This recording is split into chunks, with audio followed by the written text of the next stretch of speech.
हिंदुस्तान के लिए चांद बस एक कदम दूर है। चंद्रयान 3 चांद की दहलीज पर दस्तक देने ही वाला है। बस इंतजार है तो चांद पर सूरज निकलने का। और इस वक्त हमारा लैंडर विक्रम चांद की सबसे नजदीकी कक्षा में चक्कर काट रहा है।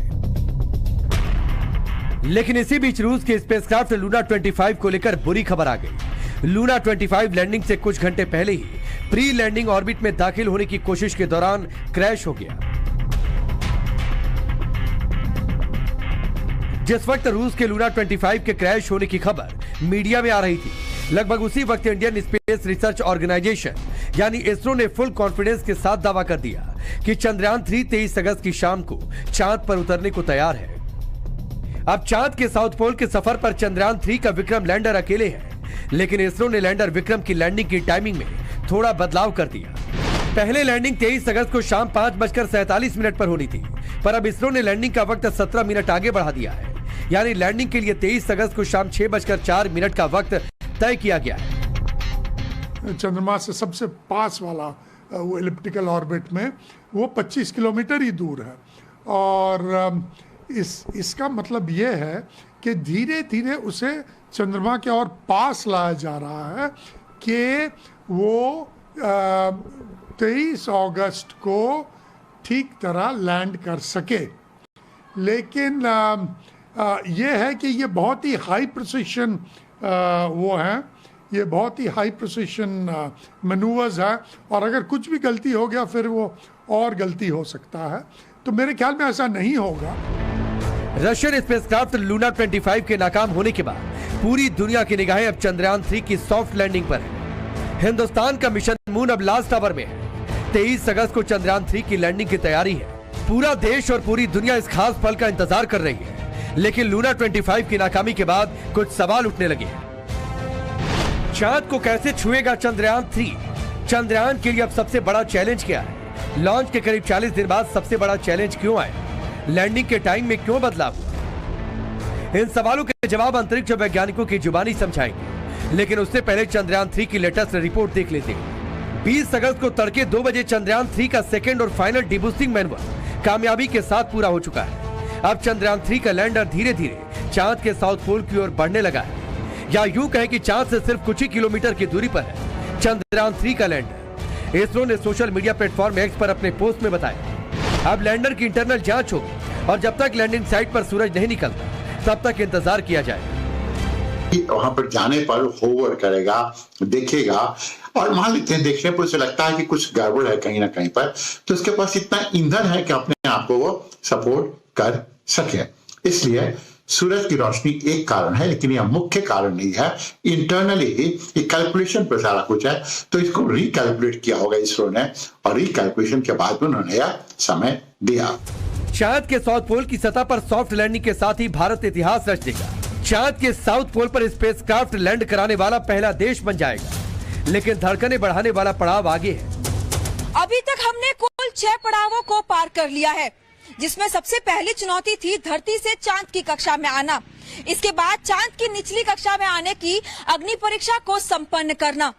यानी कुल मिलाकर 2 बड़े ऑपरेशन संपूर्ण तरीके से हो चुके हैं, और अब होगा अंतिम और सबसे महत्वपूर्ण पड़ाव, यानी भारत इतिहास रचने के बेहद ही करीब है। चंद्रयान 3 अपने मून मिशन में करीब करीब आखिरी चरण पर है। अब आगे हर एक स्टेप काफी ज्यादा महत्वपूर्ण होगा, हर दिन अहम होगा। Remaining period is very, very crucial because now we will go for the power descent and then navigation and then again slow descent up to the surface. So that is a very crucial phase. That's the most crucial phase. But the real fruit will come after the landing, after the safe landing, which we are also eagerly waiting.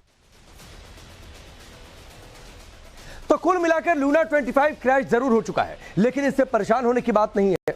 Bharat के space scientist इस बात की तस्दीक कर रहे हैं कि आखिरी के 120 मिनट क्रूशियल जरूर है, लेकिन जिस तरीके से तैयार किया गया है चंद्रयान को, उस हिसाब से इसके विफल होने की यानी फेल होने की गुंजाइश ना के बराबर है, क्योंकि इसका मॉडल फेल्योर बेस्ड मॉडल है। यानी किसी भी हालत में अगर बहुत कुछ नहीं हो गया गड़बड़ आखिरी समय पर, तो इसके फेल होने की गुंजाइश ना के बराबर है। लूना 25 को लेकर जरूर बुरी खबर आ गई।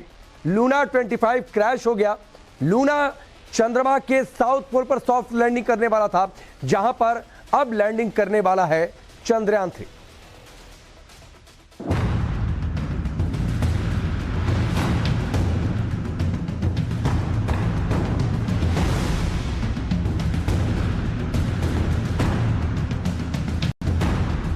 जाहिर है आगे लैंडर फूंक फूंक कर कदम रखेगा, क्योंकि चंद्रयान 3 के लिए सबसे बड़ा चैलेंज यहीं से शुरू होता है। और यह पड़ाव तब आएगा जब लैंडर चांद से 25 किलोमीटर की दूरी पर पहुंचेगा और फिर उसके बाद चांद की सतह पर नीचे उतरने की प्रक्रिया शुरू होगी। लैंडिंग से पहले के इन्हीं आखिरी 15-20 मिनट को स्पेस साइंटिस्ट सबसे क्रिटिकल बता रहे हैं। अब हमें ये समझना होगा कि अब तक जो प्रक्रियाएं हुई है या जो आगे होने वाली है, वो चंद्रयान 2 मिशन के दौरान भी सफलतापूर्वक की गई थी। उस वक्त भी ऑर्बिटर से अलग होकर लैंडर चांद की तरफ बढ़ा था, लेकिन 2.1 किलोमीटर की दूरी पर आकर वेलोसिटी कंट्रोल नहीं हो पाई और क्रैश लैंडिंग हुई। ऐसे में इस मिशन का भी आखिरी 15 से 20 मिनट बहुत ही ज्यादा महत्वपूर्ण होगा और उस वक्त हर किसी की धड़कनें काफी ज्यादा तेज होगी। इसीलिए अंतरिक्ष वैज्ञानिक लास्ट मिनट्स ऑफ टेरर बता रहे हैं। इस दौरान लैंडर ऑटोमेटेड सेंसर्स की मदद से खुद ही फैसले लेगा और उसे ग्राउंड स्टेशन से कोई सीधा कमांड नहीं दिया जा सकता। इस समय भी वी आर जस्ट एक्सपेक्टिंग कि सॉफ्ट लैंडिंग हो जाए, कि सॉफ्ट लैंडिंग सेफ लैंड करना एक बहुत बड़ा कंसर्न है। जब तक हम सॉफ्ट लैंडिंग नहीं कर पाएंगे, उसके आगे की प्रक्रिया जो है लैंडर से विक्रम का जो सेपरेशन है वो नहीं हो पाएगा। रोवर का विक्रम से जो सेपरेशन है वो नहीं हो पाएगा, क्योंकि आगे का कार्य जो है वो फिर रोवर करेगा सतह की मैपिंग करके। तो डेफिनेटली अब इस बार भी ये मेजर कंसर्न है और अंतिम क्षणों के लिए फिंगर्स क्रॉस रहेंगी।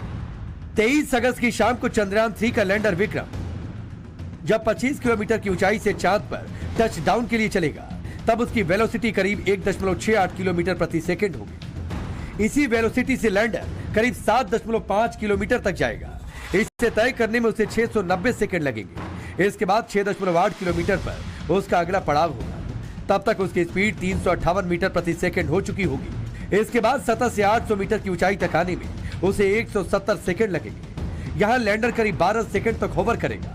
इसके बाद वर्टिकल डिसेंट यानी लंबवत नीचे उतरना शुरू होगा और हर 10 सेकंड पर उसकी वेलोसिटी चेंज होती रहेगी। सतह से 150 मीटर की ऊंचाई तक आकर वो फिर से 22 सेकंड के लिए होवर करता रहेगा। यहां से लैंडिंग स्पॉट के लिए लैंडर रीटारगेटिंग करेगा। इसमें 52 सेकंड का टाइम लगेगा। इसके बाद 60 मीटर की ऊंचाई तक आकर इसकी गति हर 5 सेकंड पर बदलेगी। 10 मीटर की ऊंचाई तक आते आते गति लैंडिंग लायक हो जाएगी। उस समय पे उसकी अगर आप हॉरिजॉन्टल स्पीड देखें तो लगभग 1.68 किलोमीटर पर सेकंड उसके साथ वो गति करेगा और नीचे की ओर प्रयाण करेगा और वो लगभग 7.5 किलोमीटर तक जाएगा और जो जाने में उसको लगभग 690 सेकंड जितने लगेंगे। उसके बाद वो वहाँ से फिर 6.8 किलोमीटर तक पहुँचेगा। तब तक उसकी स्पीड 358 मीटर पर सेकंड हो चुकी होगी। तो लगभग आप देखें तो लगभग 4 गुना उसकी स्पीड कम हो जाएगी वहां तक पहुंचते पहुंचते। चांद के साउथ पोल की सतह पर सॉफ्ट लैंडिंग के लिए लैंडर की वेलोसिटी को करीब 2 मीटर प्रति सेकंड पर लाना होगा। पल पल उसकी स्पीड को कम करने के लिए लेजर डॉपलर मीटर का इस्तेमाल होगा और फिर लैंडर की गति धीमी करने के लिए थ्रस्टर फायर होंगे। लेकिन ये तभी फायर होंगे जब लैंडर वर्टिकल यानी 90 डिग्री के एंगल से नीचे आ रहा होगा, यानी उसके पाथ में कोई बदलाव नहीं होगा। अब जब जैसे ही सतह के नीचे नीचे हम लोग स्पीड को कम करेंगे, तो स्पीड को कम करने के लिए हमारे पास में लेजर डॉपलर मीटर है। मतलब होगा कि कैसे स्पीड को कम करेंगे, कितना कम करेंगे, यह क्या करेगा, एक तरंग भेजेगा, एक लाइट रे भेजेगा।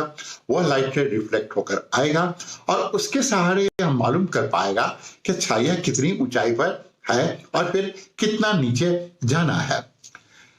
ये इसके पास में एक पेलोड है, इससे उससे मालूम कर पाएगा।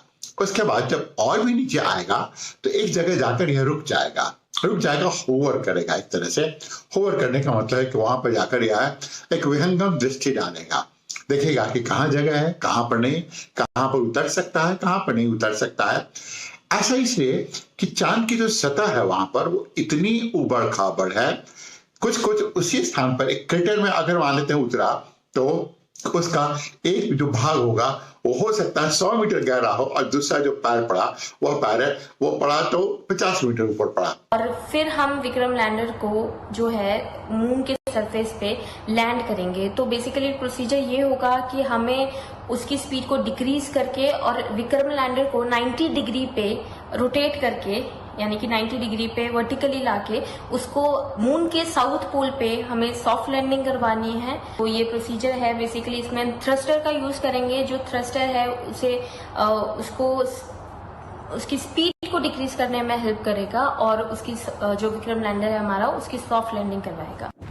लैंडिंग से पहले के आखिरी क्षणों में सारा दारोमदार लैंडर विक्रम के ऑटोमेटेड सेंसर पर टिका होगा, जो लैंडिंग के लिए नीचे आते वक्त कुछ जगहों पर होवर करेगा और इस दौरान सेंसर्स की मदद से जो डेटा आएंगे उन्हें एनालाइज कर लैंडर का सॉफ्टवेयर तुरंत फैसला कर लेगा कि ये लैंडिंग स्पॉट सेफ है या नहीं, क्योंकि चांद की सतह पथरीली, उबड़ खाबड़ और गड्ढों से भरी है। ये ऑटोमेटेड सेंसर कैसे काम करेगा, इसे अहमदाबाद इसरो सेंटर के डायरेक्टर नीलेश देसाई से समझिए। हमने एक ऑटोनोमस लैंडिंग सीक्वेंस रखा है, जो उसको बोलते हैं ऑटोनोमस लैंडिंग। जैसे कोई मुश्किल आ जाए और पायलट प्लेन को अपनी कुशलता से कोई सेफ जगह उतार दे, तो उस तरह से उसमें इंटेलिजेंस हमने भर के रखी है लैंडर में, जिसका उपयोग करते हुए वो अपने इमेजेस लेके सेफली लैंड कर पाए। उतनी उसमें इनफ इंटेलिजेंस वो कंप्यूटर में जो हमने डाल के रखी है लैंडर के, तो उसका उपयोग हो पाएगा अगर कोई मुश्किल रियली जरूर से आती है। बट जिससे कि मैं पहले भी बता चुका हूँ कि इस बार हमने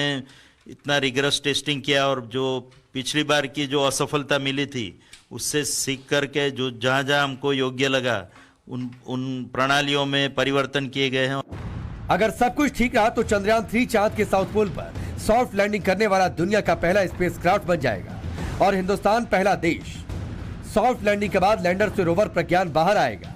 ये 14 दिनों तक चांद की मिट्टी के नमूने लेगा, यहाँ से जुड़ी जानकारियां धरती तक पहुंचाएगा, जिससे चांद से जुड़ी गुत्थियों को सुलझाने में मदद मिलेगी। इसरो और इंडियन इंस्टीट्यूट ऑफ साइंसेस तो एक और कदम आगे की सोच रहे हैं। इन दोनों संस्थाओं ने मिलकर स्पेस ब्रिक तैयार किया है, जो खास तौर पर चांद पर किसी भी प्रकार के मकान या इमारत खड़ी करने में मददगार होगा। इसे लूनर साइल सिमुलेंट से तैयार किया गया है। फिलहाल इसरो के वैज्ञानिकों को उम्मीद ही नहीं पूरा विश्वास है कि इस बार लैंडर चांद को फतह जरूर करेगा, क्योंकि लैंडिंग के दौरान आने वाली तमाम खतरों और चुनौतियों से पार पाने के लिए पहले ही उपाय और बदलाव किए जा चुके हैं। अब बस इंतजार है चांद पर तिरंगा लहराने का, चांद से दुनिया को जय हिंद की गूंज सुनाने का। Bureau report, times now Bharat.